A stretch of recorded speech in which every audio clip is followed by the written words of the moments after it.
ஆகாஷ்வாணி மாநில செய்திப்பிரிவு வழங்கும் செய்திச் சுடர். வணக்கம் நேயர்களே. இன்றைய செய்திச் சுடர் நிகழ்ச்சியில் உற்பத்திக்கான இந்தியா இயக்கம், அதனால் ஏற்பட்ட வளர்ச்சி குறித்து ஓய்வு பெற்ற IAS அதிகாரி டாக்டர் TS ஸ்ரீதர் அவர்கள் பங்கேற்ற நிகழ்ச்சியின் 2ஆம் பாகத்தை கேட்கலாம். வணக்கம் சார். வணக்கம்மா. இப்போ UPI பரிவர்த்தனையோட சாதனைகள் பற்றி சென்ற பகுதியில் பார்த்தோம் சார். நம்ம மருந்து தயாரிப்பு நிறுவனத்திலையும் பார்த்தீங்கன்னா அந்த நிறுவனங்கள் சார்ந்தும் கூட இந்த உற்பத்திக்கான இந்தியா இயக்கம் ஒரு சாதனையை படைச்சிருக்கு அப்படின்னு தான் சொல்ல முடியும்.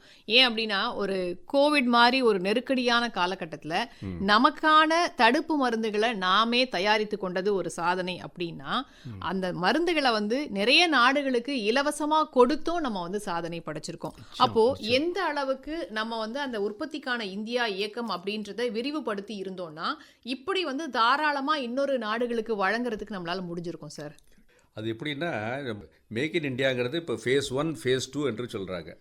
முதல்ல 2014 சொன்ன மாதிரி ஆரம்பிச்சது. 2019-20 வாக்கில் தான் இந்த கோவிடுங்கிற அந்த பேண்டமிக் உலகம் பூரா இருக்கக்கூடிய எல்லா நாட்டையும் அஃபெக்ட் ஆகி இந்தியாலையும் வந்தது. அது வந்த உடனே இதர காரியங்கள்லாம் ஒரு பெரிய பின்னடைவு ஏற்பட்டது. பல தொழில்கள்லாம் சோஷியல் டிஸ்டன்சிங்லாம் பண்ணாங்க, மாஸ்க் போட்டுக்கணும் சொன்னாங்க. பல ஃபேக்ட்ரிஸு, ஸ்கூல்ஸ், காலேஜ் எல்லாம் மூடிட்டு, இதனால் அந்த ஒரு வருஷம் நமக்கு பெரிய பின்னடைவு. அப்போ இது எல்லாத்தையும் கொஞ்சம் நிறுத்தி வச்சுருந்தாங்க. அந்த நேரத்தில் தான் நம்ம கோவிடை சமாளிக்கணும் என்று சொல்லிக்கொண்டு இந்த மருந்தெல்லாம் கண்டுபிடிச்சோம். இந்த மருந்து கண்டுபிடிச்சது ஒரு 3 மாதத்துக்குள்ளார பெரிய நம்ம சக்ஸஸ் காமிச்சு, அதை பேஸ் பண்ணி நம்ம வெளிநாட்டிலேருந்து இம்போர்ட் பண்ணிகிட்டு இருந்தோம். இருந்தாலும் நாமளும் அதை பண்ணி ஏறத்தாழ ஒரு 65-70 நாடுக்கு இமிடியேட்டாக நம்ம அதை ட்ரான்ஸ்ஃபர் பண்ணி மருந்து ஃப்ரீயாக கொடுத்தனால அவங்களுக்கு நல்ல மரியாதை இருக்குது. phase 2ங்கிறத கோவிட் பீரியட் முடிஞ்சோடனே 22 அதை விரிவாக்கியிருக்காங்க. மேக் இன் இண்டியாவில் இன்னும் கொஞ்சம் அடிஷ்னல் டிபார்ட்மெண்ட்ஸு, குறிப்பாக சொல்ல போனால் ரயில்வேஸு, ஏரோஸ்பேஸு, PLI என்று சொல்லக்கூடிய ஊக்கத்தொகை அது கொடுத்ததில் நிறைய டிபார்ட்மெண்ட்ஸும் நல்லா இது பண்ணாங்க. பேட்டரிஸ் பண்ணுறதுல, டெலிகாம் எக்யூப்மெண்ட் இப்போ நாமளே பண்ணிகிட்ருக்கோம். ஏர்போர்ட்டை பற்றி நம்ம ஏற்கனவே பேசினோம்.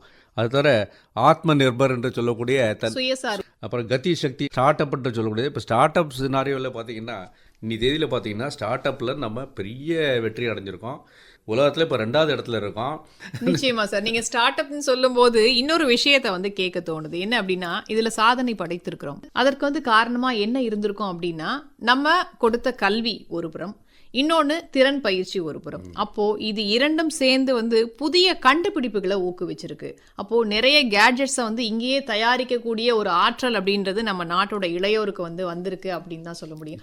அதன் காரணமாக ஸ்டார்ட் அப்ஸ் அப்படின்றது அதிகமாக இருக்கு அப்படின்னு கூட சொல்லலாம்னு நினைக்கிறேன். ஸ்டார்ட் அப்ல 2 விதம் இருக்கு. ஒன்று ப்ராடக்ட், இன்னொன்று ப்ராசஸ். ப்ராடக்ட்னா அந்த பொருட்கள், புதுவான பொருட்கள்லாம் கொண்டு வந்தோன்னா அதுக்கு உபயோகம் வருது. அதை வச்சுட்டு இன்னும் பொருளாதாரத்தை இன்க்ரீஸ் பண்ணலாம். ப்ராசஸ் பண்ணக்கூடிய விதத்தை புது விதமாக அதை செய்யக்கூடிய விது. அதில் பண்ணும்போது உங்களுக்கு செலவு குறையுது, நேரம் குறையுது, and ease of doing business. ஒரு பண்ணக்கூடிய பணியை இன்னும் கொஞ்சம் வேகமாக, சுலபமாக, வசதியாக செய்யும்போது எல்லாருக்குமே அதில் நல்ல இது இருக்குது. இப்போல்லாம் பார்த்தீங்கன்னா, இப்போ வீட்டு சமையல் வேலையிலேருந்து எல்லா காரியத்துக்குமே டெக்னாலஜி வந்துடுச்சு. நிச்சயமா சார். இப்போது இந்த மாதிரி ஒரு விஷயங்கள், ஒரு சாதனைகள் படைக்கிறதுக்கு பார்த்தீங்கன்னா கண்டிப்பாக ஒரு சீர்திருத்தங்கள் அப்படின்றது மேற்கொள்ளப்பட்டிருக்கும் இல்லையா?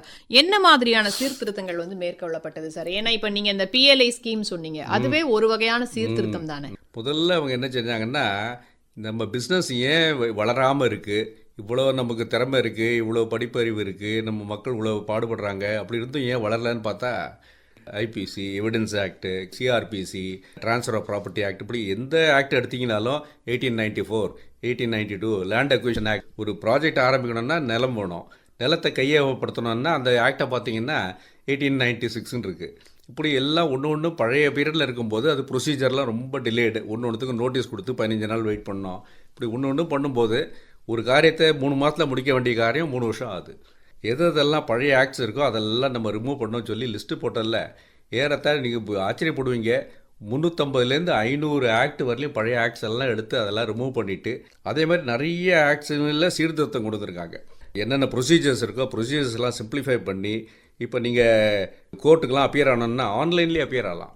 ஆமாம். முன்னா ஃபிசிக்கலாக போய் போகணும். ஒன்றுத்துக்கு அதெல்லாம் டைம் ஆகும், டிலே ஆகும், செலவாகும். இப்போ FIR போடுறதுமே கூட ஆன்லைனில் பண்ணிடலாம். அதாவது பெண்களோட பாதுகாப்பு. நீங்கள் லேண்ட் டாக்குமெண்டேஷன் பார்த்தீங்கன்னா, நீங்கள் ரிஜிஸ்ட்ரேஷன் போது கையெழுத்து போடுறதுக்கு ஒரு தடவை போனதை தவிர மீதி எல்லா காரியத்தையும் நீங்கள் ஆன்லைனில் வீட்டில் உட்காந்துட்டே பண்ணலாம். பேங்க் அதே மாதிரி டிஜிட்டல் கட்டமைப்பு வந்து வலுப்படுத்தப்பட்டதுனால தான் இதெல்லாம் சாத்தியம் சொல்லலாமா சார்? நமக்கு எங்கே பார்த்தாலும் ஆப்டிக் ஃபைபர் கேபிள் இருக்குது, எல்லா இடத்துலையும் டெலிகாம் லைன்ஸ் இருக்குது, எல்லாம் பண்ணனால பேங்க் இப்போ யாராவது போகிறாங்களா? வீட்டில் உட்காந்துட்டே பேங்க் செல்ஃபோன் இருந்தால் போகிறோம், நீங்கள் பேங்க் உங்கள் கையிலே இருக்குது. அந்த அளவுக்கு எல்லாம் இங்கிருந்தே பண்ணிடலாம். ஏதாவது லோன் வாங்கி டாக்குமெண்ட் சைன் பண்ணனா தான் அங்கே ஒரு மேனேஜர் கூப்பிடுவார், அப்போ போய் உட்காந்து பண்ண தவிர மற்றபடி ஒரு காலத்தில் நம்ம பிரான்ச்சுக்கு போய் உட்காந்துட்டு இருந்தோம், அதுக்கப்புறம் ஏடிஎம்க்கு போயிட்டு இப்போ ஏடிஎம்க்கு போகிறதில்ல, வீட்டிலேருந்தே உட்காந்து இடத்துலலாம் ட்ரான்ஸ்ஃபர் பண்ணுறது, ஒரு அப்ளிகேஷன் ஃபார்ம் வாங்குறது, ஃபில்அப் பண்ணி அனுப்பிச்சு எது பண்ணாலும் ஆன்லைனில் பண்ணக்கூடியது. இங்கே மட்டும் இல்லை, வெளிநாட்டுக்கும் பண்ணலாம். அந்த அளவுக்கு ஈஸ் ஆஃப் டூயிங் பிஸ்னஸ் பண்ணனால குறைஞ்ச நேரத்தில் அதிக பணிகள் செய்ய முடியுது. அதாவது இப்போ உற்பத்தி அதிகரிக்கணும் அப்படின்னா அவங்களுக்கான எல்லா ஒரு தேவையான விஷயங்களையும் செஞ்சு கொடுக்கணும் அப்படின்ற ஒரு விஷயத்தை இது புரிய வைக்குதுன்னு நினைக்கிறேன். என்னன்னா உற்பத்தி துறைக்கு என்னென்ன தேவைகளோ அதை எல்லாத்தையும் வந்து சரியா செய்து கொடுக்கும்போது, அதை எளிமையா வந்து செஞ்சு கொடுக்கும்போது கண்டிப்பா அதுல சாதனைகள் படைக்க முடியும் அப்படின்றது இலக்கு. அவங்களுக்கு வேண்டிய வசதியை பண்ணி கொடுக்கணும். தட் இஸ் என்னென்னலாம் எங்கெங்கெல்லாம் பாட்டில் நெக்ஸ் இருக்கோ அதெல்லாம் ரிமூவ் பண்ணிட்டு, so government must act as a facilitator. முன்ன கவர்மெண்ட்டு ப்ரொவைடராக இருந்தது, எல்லாத்தையும் அவங்களே கொடுத்துட்டு அவங்க பப்ளிக் மட்டும் ரெசிபியன்ட் மாதிரி இருந்துட்டு இருந்தாங்க. இப்போ 2 பேரும் பார்ட்னர்ஸ், கவர்மெண்ட் ஒரு பக்கம், பப்ளிக் இன்னொரு பக்கம், 2 பேரும் ஒருத்தரோட ஒருத்தர் கைக்கு வந்துட்டு பல பணிகளை சேர்ந்து செய்யும்போது இன்னும் நிறைய வேலையும் நடக்குது, சுலபமாக நடக்குது. இதில் வேண்டுங்கிற வசதியை அவங்கவுங்க பேசி ஒருத்தரோட ஒருத்தர் கன்சல்டேட்டிவாக பண்ணும்போது நல்ல ஒரு ஏற்பாடாக இருக்குது. நிச்சயமா சார், 2 கை தட்டினாதான் ஓசை அப்படின்னு சொல்லுவாங்க. அப்ப எப்பவுமே வந்து பிரதமர் வந்து சொல்லுவாங்க, மக்களுடைய பங்களிப்பு வந்து இருந்தாதான் வந்து ஒரு நாட்டினுடைய வளர்ச்சி அப்படிங்கிறது உறுதி அப்படின்னு சொல்லுவாங்க.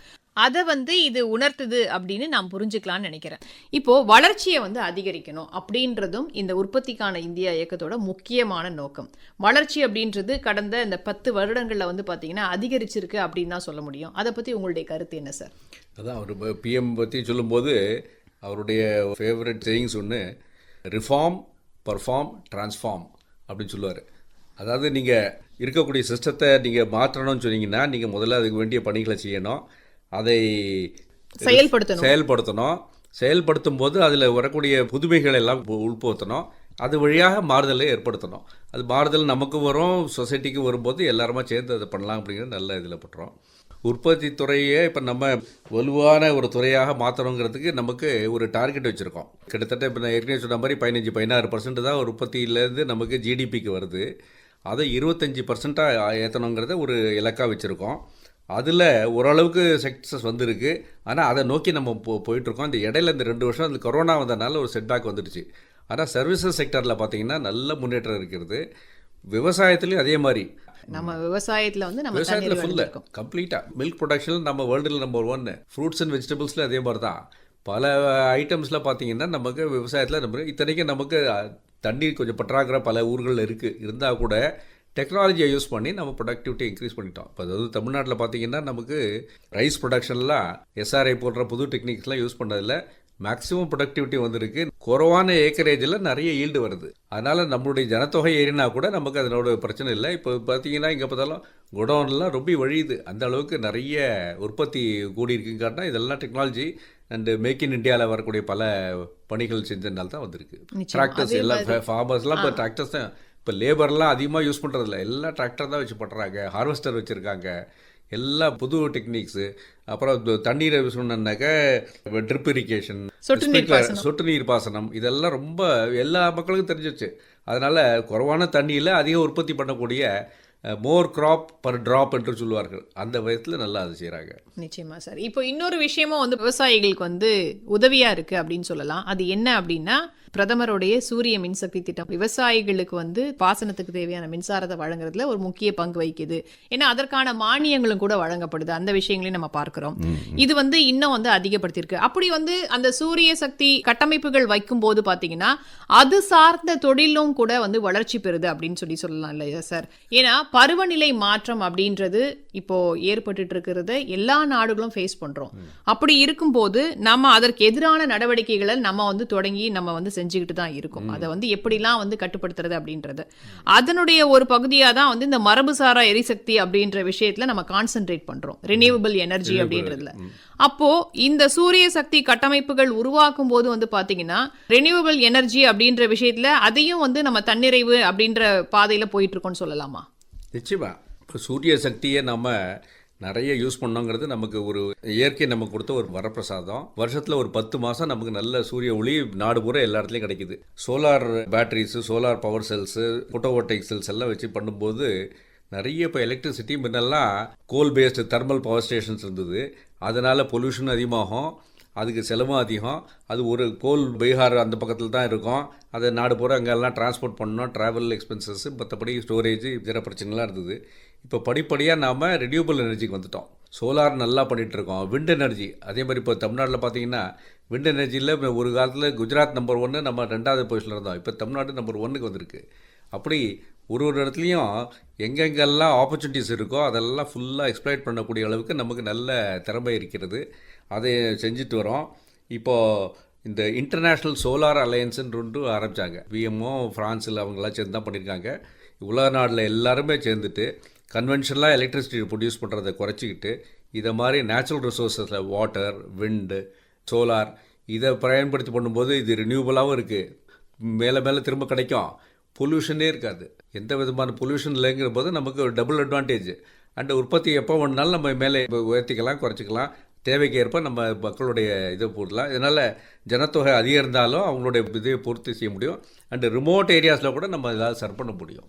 நிச்சயமா சார். 100 மில்லியன் வேலை வாய்ப்புகளை உருவாக்குறது அப்படிங்கிறது தான் வந்து பார்த்தீங்கன்னா இந்த மேக் இன் இந்தியா திட்டத்தோடைய முக்கிய நோக்கமாக இருக்குது அப்படின்னு சொல்கிறாங்க. இப்போ பார்க்குறோம் நிறைய பேருக்கு வந்து வேலை வாய்ப்புகள் உருவாக்கப்பட்டிருக்கு. இந்த விஷயங்கள் வந்து நாட்டோட வளர்ச்சியில் என்ன மாதிரியான ஒரு பங்களிப்பை கொடுத்துருக்கு சார்? நிறைய பேருக்கு வேலை வாய்ப்பு கிடைச்சிருக்குன்னா ஆட்டோமேட்டிக்காக வந்து அந்த முன்னேற்றம் அப்படின்றது ஏற்பட்டிருக்கு அப்படின்றது நம்மளால் புரிந்து கொள்ள முடியும் தானே? பல கோடி புதிய வேலைவாய்ப்பு உருவாக்க வேண்டுங்கிறது இது முக்கியமான ஒரு குறிக்கோடு. வேலைவாய்ப்புன்னு சொல்லும்போது சிலது டைரக்ட் எம்ப்ளாய்மெண்ட், சிலது இன்டைரக்டாக வரும். நேரடியாக அந்த துறையில் பணியாற்றக்கூடியவர்களுக்கு அதெல்லாம் டைரக்ட் எம்ப்ளாய்மெண்ட்டு சொல்லலாம். பட் அது மூலமாக வரக்கூடிய இதர மறைமுக வேலைவாய்ப்பு அதர் எக்கனாமிக் ஆக்டிவிட்டீஸ் பில்டப் ஆகும்போது இப்போ நிறைய ஹோட்டல் வந்துன்னு சொன்னால் இந்த ஜிக் ஒர்க்கர்ஸ்லாம் நிறைய வராங்க. இப்போ நிச்சயமா அவங்களுக்கு நேரடியாக ஹோட்டலில் வேலை இல்லை, பட் நம்ம ஆர்டர் கொடுக்குறோம், அவங்க வந்து கொண்டு சப்ளை பண்ணுறாங்க. அவங்களே ஒரு நாளைக்கு ஒரு எப்படியும் ஒரு 1000-2000 ரூபா வரலையும் சம்பாதிக்கிறாங்க. அதெல்லாம் நமக்கு நேரடியாக தெரியாது. அவங்க ரிஜிஸ்டர்டு லிஸ்ட்டில் இப்போ தான் சொசைட்டியாக ஃபார்ம் பண்ண போகிறாங்க. அந்த மாதிரி பல புது விதமான வேலைவாய்ப்புகள் உற்பத்தி ஆகிருக்கு. டைரக்ட் அண்ட் இன்டைரக்ட் எம்ப்ளாய்மெண்ட்டில் நிறைய இது பண்ணுறாங்க. பிற நாடுகளிலிருந்து அதிநவீன தொழில்நுட்பத்தையும் பல்வேறு பொருட்களையும் உதிரி பாகங்களையும் இறக்குமதி செய்து அதற்கு வேண்டிய நம்ம பல காரியங்களும் நம்ம செஞ்சிட்ருக்கோம். வெளிநாட்டிலேருந்து இப்போ பெட்ரோலியம் முன்ன பார்த்திங்கன்னா நமக்கு ஆயில் தான் நமக்கு மேஜராக நம்ம இம்போர்ட் பண்ணக்கூடிய ஒரு ஐட்டம். குறைந்த விலையில் நமக்கு ஆயில் சப்ளை கிடைக்குது. அண்டு இதனால் ஆயில் தான் எல்லா இண்டஸ்ட்ரியல் ஆக்டிவிட்டிக்கும் ஒரு மெயின். எப்படி எலக்ட்ரிசிட்டி இருக்கோ அது மாதிரி ஆயிலும் ரொம்ப முக்கியமான ஒரு மூலப்பொருள். அதை நம்ம சீப்பாக கொடுக்கும்போது எல்லா தொழிலுக்குமே நல்ல இதுவாக இருக்குது. நிச்சயமாக சார். தொழில் வளர்ச்சிக்கான நடவடிக்கைகளில் அரசு கவனம் செலுத்தியதன் பலன்கள் தான் நாம இன்னைக்கு அடைஞ்சிருக்கிற முன்னேற்றம் அப்படின்னு சொல்லலாம். நேயர்களே, இந்த நிகழ்ச்சியின் 3ஆம் பாகத்தை நாளை கேட்கலாம்.